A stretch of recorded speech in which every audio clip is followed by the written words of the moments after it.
E a psicoterapia, como a gente já tinha iniciado a falar, gente, da questão da ludoterapia, ela é mais do que um simples brincar. Ela é um tratamento onde o profissional que trabalha com a ludo, né? Ele vai buscar as respostas do inconsciente da criança. Por exemplo, essa questão da obesidade. Aí ele vai procurar saber qual é a fase que a criança está realmente, se está caracterizado mesmo na fase oral, como a Fernanda bem explicou agora. Então, assim, qual é a brincadeira? Eu até anotei aqui para não esquecer para falar para vocês. Fiz um monte de pesca, gente. Através do desenho, a gente consegue diagnosticar as perturbações da mente. Quando a criança desenha, alguns desenhos, ela já mostra ali no desenho alguma coisa que está incomodando.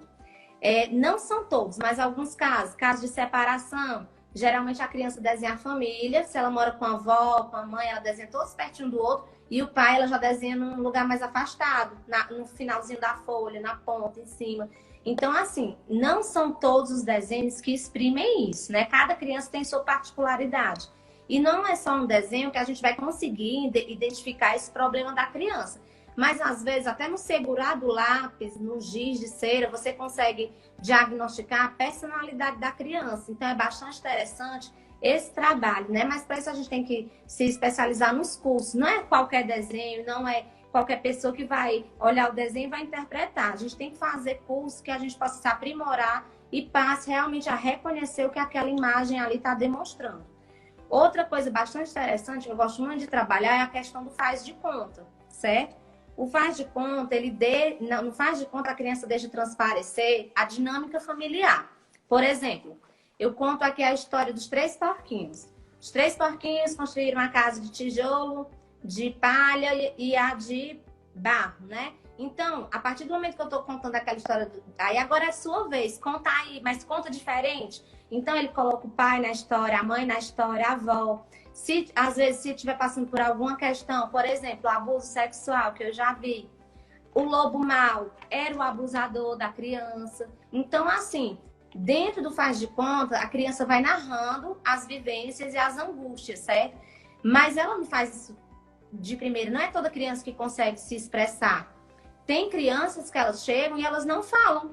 Elas não falam. Então, o psicoterapeuta ele vai ter que buscar meios, ferramentas e mecanismos através de jogos, de dramatizações, para tentar tirar essa expressão da criança, né? Essa fala da criança para poder conseguir desenvolver esse trabalho. Então, assim, é um trabalho fácil? Não é. Por quê?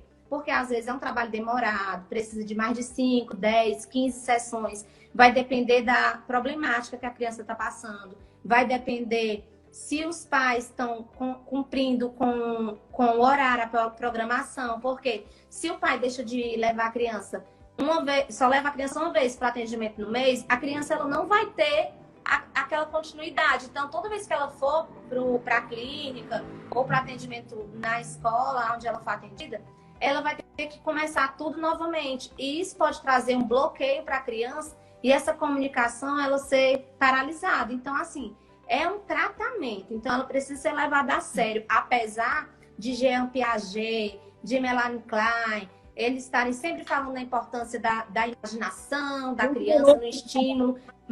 É um estímulo voltado para trabalhar as expressões do inconsciente, do problema. É um brincar direcionado. Não é um brincar só por brincar, certo? Então, assim, certo. Então, quando a criança ela não está... Porque faltam 5 minutos para acabar. Pronto, pois então só falar. A gente usa também muito o psicodrama, que são as questões teatrais, quando a criança não se expressa verbalmente. No psicodrama, ela vai fazendo as mímicas e tudo. A gente consegue diagnosticar muita coisa também no psicodrama. E nos jogos, que são os mais comuns, né? Que através dos jogos, a criança consegue assimilar algumas questões de superação, de algumas questões que ela não está acostumada a perder. E na ludoterapia a gente não trabalha só depressão e nem trabalha só com criança. Nós tratamos fobias, nós tratamos a autodeterminação, o autocontrole, o autoconhecimento. Então, assim, é bastante interessante. Se vocês quiserem, a gente pode estar programando um novo momento para estar falando aqui sobre a psicoterapia, que é bastante interessante.